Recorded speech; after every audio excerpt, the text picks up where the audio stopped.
covered Israel's legal rights in the West Bank, we're now going to focus on the peace process.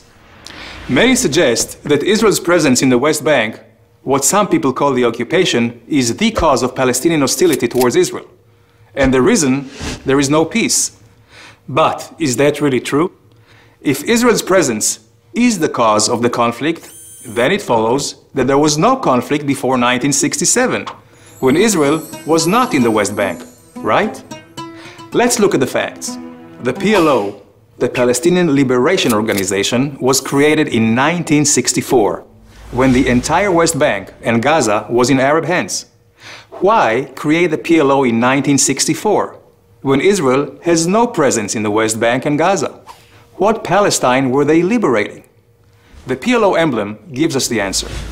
The PLO was created to remove by force the entire state of Israel from the map of the Middle East, a goal clearly stated in their charter.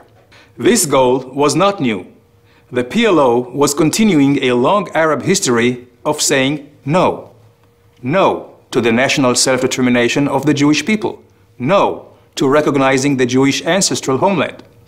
Let's take a look at the history. In 1937, the Peel Commission recommended a division of the land, a Jewish state and an Arab state. The Arab portion would include 96% of the territory that the League of Nations had originally designated for the Jewish homeland.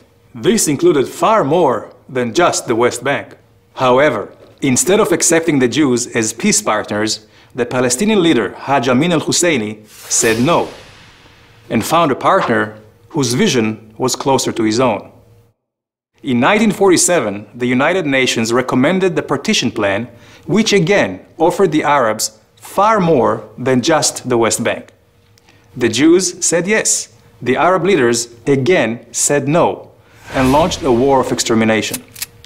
Israel won that war, established the state, but did not know a day of peace, despite the fact that its Arab neighbors held the entire West Bank.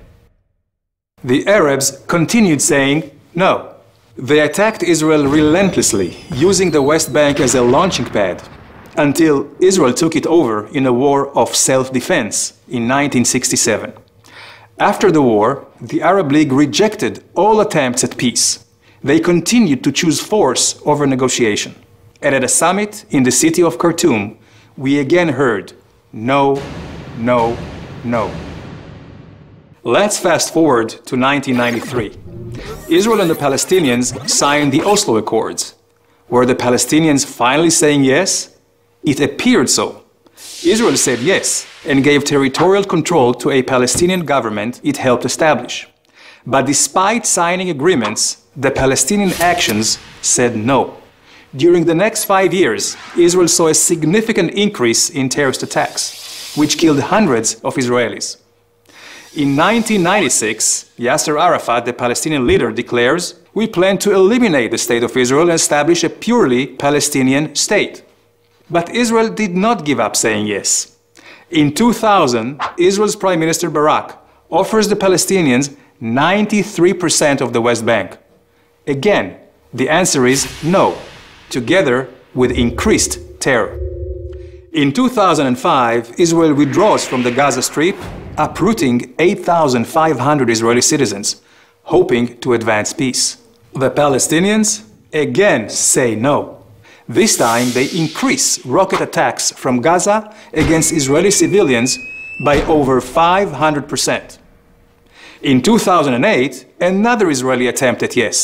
Prime Minister Olmert accepts nearly all Palestinian demands, including handing over almost 100% of the West Bank with minor land swaps. The Palestinians, again, no. So what can we conclude? 1. The conflict was not caused by Israeli presence in the West Bank. The real cause of the conflict, until today, is the long-held Arab history of saying no. No to peace, no to the existence of Israel. Because no is consistent with Palestinian policy, education, and media. Political and religious leaders continuously promote Israel's destruction. 2. Israel has said yes for decades and has proven that by signing peace with Jordan and Egypt. So, where do we go from here? How do we achieve peace? With some goodwill, mutual recognition of the right to self-determination, and real compromises on both sides.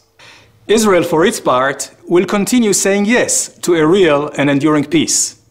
But for the peace process to succeed, the Palestinians will have to give up their uncompromising choice of force over negotiation and of choosing no over yes. It's about time.